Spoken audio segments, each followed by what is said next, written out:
سورہ علق سورت نمبر 96۔ شروع کرتا ہوں اللہ تعالیٰ کے نام سے جو بڑا مہربان نہایت رحم والا ہے۔ پڑھ اپنے رب کے نام سے جس نے پیدا کیا، جس نے انسان کو خون کے لوتھڑے سے پیدا کیا۔ تو پڑھتا رہ، تیرا رب بڑے کرم والا ہے، جس نے قلم کے ذریعے علم سکھایا، جس نے انسان کو وہ سکھایا جسے وہ نہیں جانتا تھا۔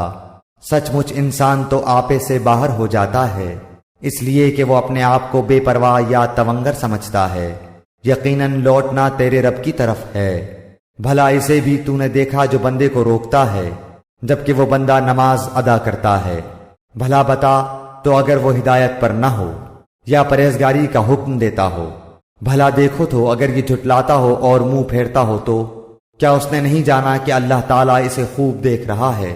یقیناً اگر یہ باز نہ رہا تو ہم اس کی پیشانی کے بال پکڑ کر گھسیٹیں گے، ایسی پیشانی جو جھوٹی خطا کار ہے۔